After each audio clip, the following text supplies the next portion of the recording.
আপনি আপনি নিজের ভূমিকাতে একটা বড় একটা ভূমিকা দিয়েছেন, যেখানে অনেকগুলো বিষয় এসেছে এবং বিশেষ করে জুলাই অভ্যুত্থানে যারা অংশগ্রহণ করেছেন, যারা হতাহত হয়েছেন, জীবন দিয়েছেন, ক্ষতিগ্রস্ত হয়েছেন, তাদের প্রতি কৃতজ্ঞতা জানিয়েছেন এবং আমিও কৃতজ্ঞতা ভরে তাদেরকে স্মরণ করছি, তাদেরকে ধন্যবাদ জানাচ্ছি যে একটা রাজনৈতিক পরিবর্তন এসেছে তাদের এই স্যাক্রিফাইসের কারণে।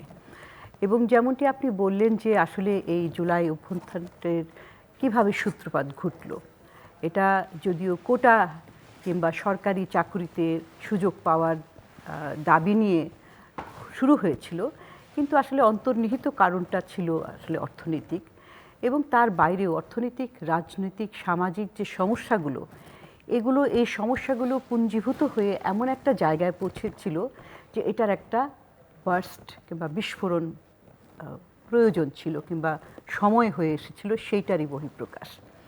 তো এই কোটা আন্দোলনের যে অন্তর্নিহিত কারণ, অর্থনৈতিক কারণটা কি, যে চাকরি, বাংলাদেশের যে চাকরির অভাব, আমরা অনেক দিন থেকেই শুনে এসেছি এবং দেখেছি যে সংখ্যার দিক থেকে তাকালে অর্থনৈতিক প্রবৃদ্ধির দিক থেকে বাংলাদেশ ভালোই করছে। ইনফ্যাক্ট আমি যদি লং টার্মে দেখি তাহলে তো অবশ্যই বলতে হবে যে বাংলাদেশ অর্থনৈতিক দিক থেকে অনেক এগিয়েছে।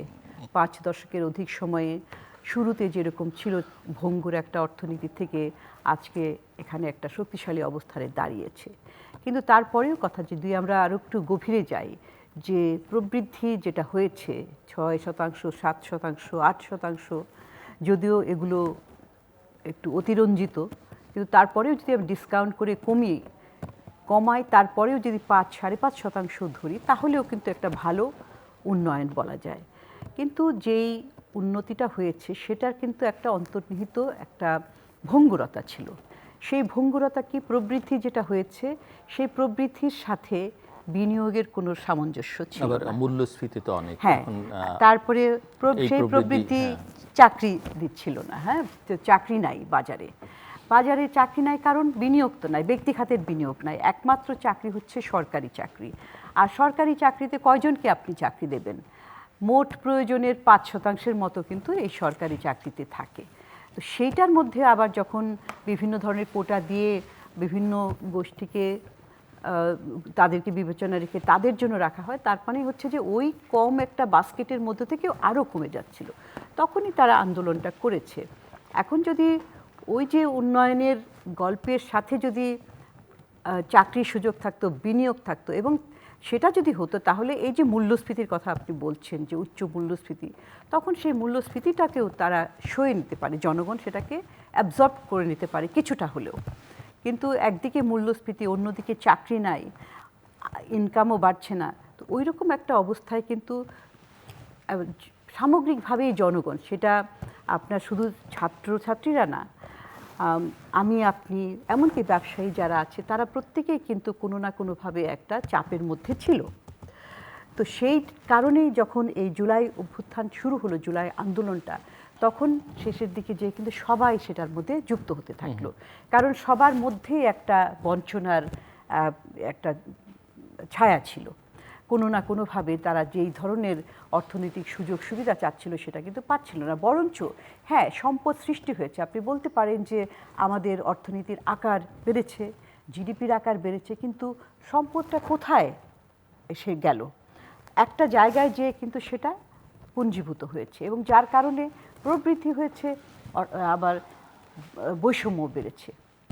উপরের 5% হাতে সম্পদের পরিমাণ প্রায় 30% জাতীয় সম্পদের, আর নিচের 5% হাতে 0.29 কিংবা 0.3, অর্থাৎ এই যে বিশাল একটা পার্থক্য, যে জাতীয় সম্পদের যতটা তৈরি হচ্ছে সেটাও সবার মাঝে বণ্টিত হচ্ছে না, এই রকম। তো এইরকম একটা সমাজ ব্যবস্থায়, তার মানে যে আমরা বলি যে শুধুমাত্র যে রাজনৈতিক সংকট, যে জনগণ ভোট দিতে পারছিল না, ভোটটা একটা ফার্সিক্যাল ইলেকশন হচ্ছিল, জনগণের ডেমোক্রেটিক গণতান্ত্রিক অধিকারটাও চর্চা করার সুযোগ ছিল না, কিন্তু তার পাশাপাশি অর্থনৈতিক গণতন্ত্রও ছিল না।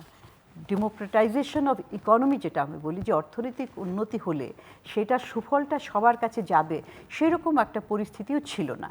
যার কারণে কিন্তু এই জুলাই হঠাৎ করে তো আসেনি, একে একে পুঞ্জীভূত হয়ে সেটার একটা ফলাফলটা আমরা দেখেছি।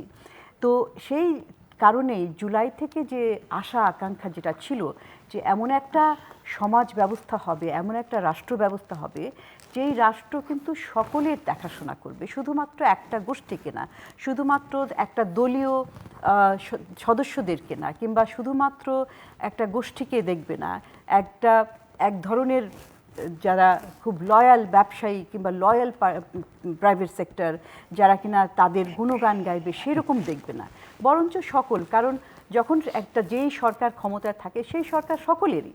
হয়তো আপনি বিভিন্ন জায়গায় ভোট দিতে পারি, সেটা তো গণতন্ত্রের একটা বৈশিষ্ট্য, কিন্তু একটা সরকার যখন আসে সেই সরকারের দায়িত্ব কিন্তু সকলকে দেখাশোনা করা। সেই জিনিসটা কিন্তু আমাদের মাঝ থেকে হারিয়ে গিয়েছিল।